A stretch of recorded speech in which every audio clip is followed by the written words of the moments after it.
Oke, baik. Bismillahirrahmanirrahim. Assalamualaikum warahmatullahi wabarakatuh. Nah, kali ini kita akan mempelajari lanjutan dari materi sebelumnya, yaitu tentang perpindahan panas, ya, perpindahan panas melalui plat, ya, melalui plat atau bidang datar, dan itu terjadi pada dimensi satu atau pada satu dimensi saja. Dan ini terjadi dalam keadaan steady, ya. Oke, nah, untuk berikutnya itu adalah pada plat yang disusun seri paralel. Kalau sebelumnya kita sudah mempelajari plat yang tersusun secara seri saja, sekarang gabungan antara seri dan paralel. Nah, dari ini kita lihat, ya, di sini ada 4 buah plat, ya. 4 buah plat antara 1, 2, 3 itu tersusun secara seri, sedangkan yang plat 2 dan plat 3 ini tersusun secara paralel. Nah, jadi itulah maksud antara plat yang tersusun seri dan paralel itu seperti ini kira-kira, ya.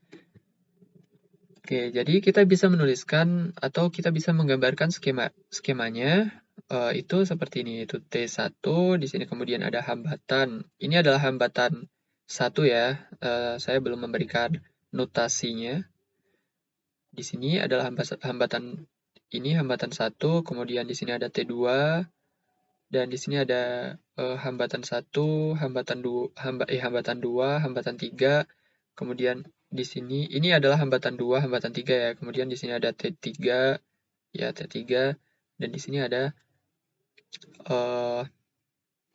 ada hambatan 4, ya. Di sini hambatan 4, dan ini adalah T4, ya.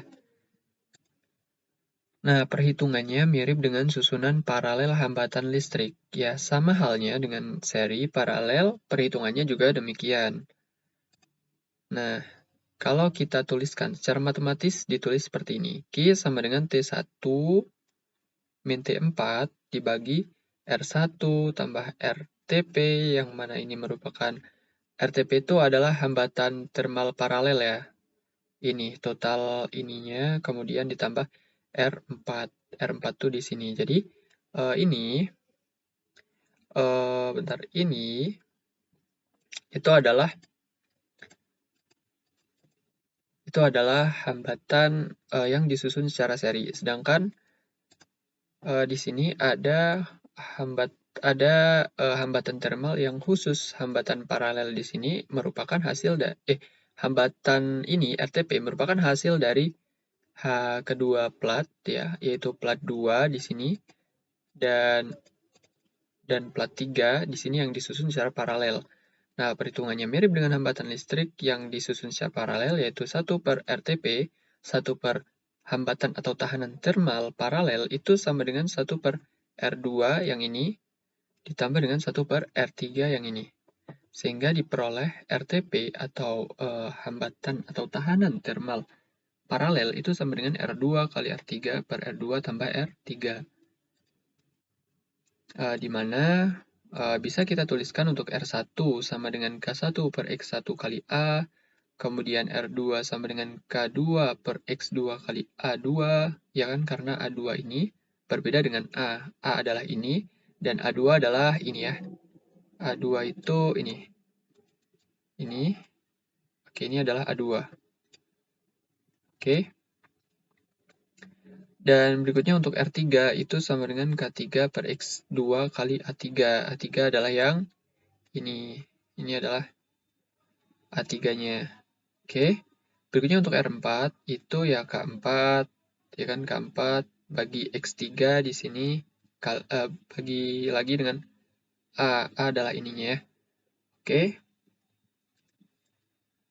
Oke, kita lanjut. Nah, di sini ini tadi sudah, ya, sedikit saya singgung. Seperti itu bisa dipelajari lagi, ya, kalau memang belum paham, bisa diulang lagi.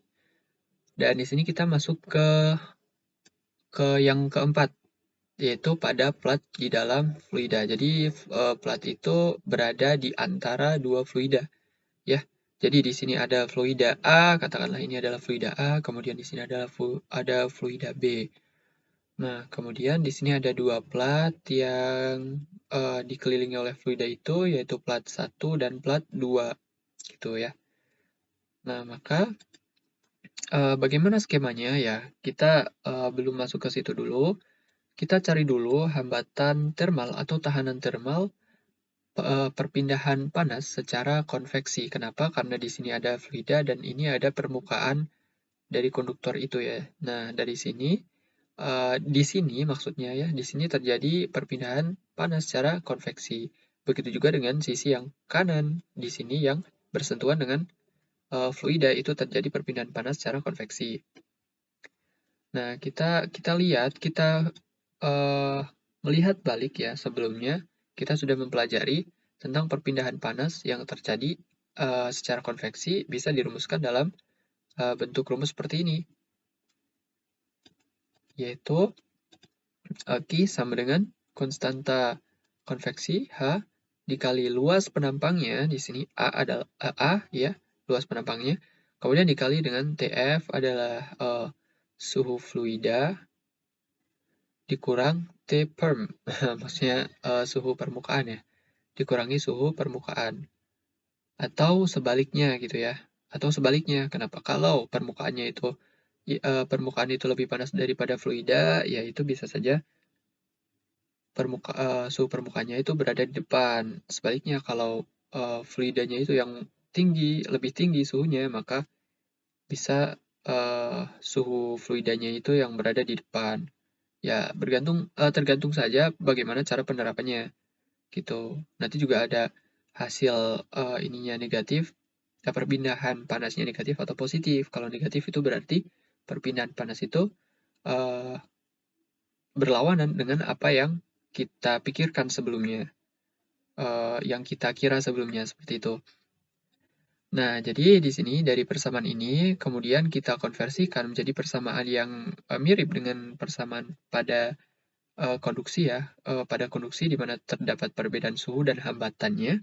Dan di sini juga ada perbedaan suhu, yaitu suhu pada fluida dan suhu permukaan dari konduktor dibagi dengan hambatan termalnya. Di sini Oke, baik kita lanjut ya. Nah, di sini sehingga kita dapatkan hambatan termal akibat adanya perpindahan panas secara konveksi, yaitu RTH ya, kita notasikan dengan RTH sama dengan 1 per H kali A.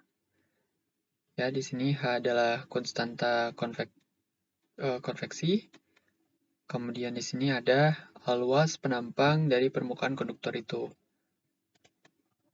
Nah, skemanya itu kita bisa menuliskannya atau menggambarkannya seperti ini, sama seperti yang tadi.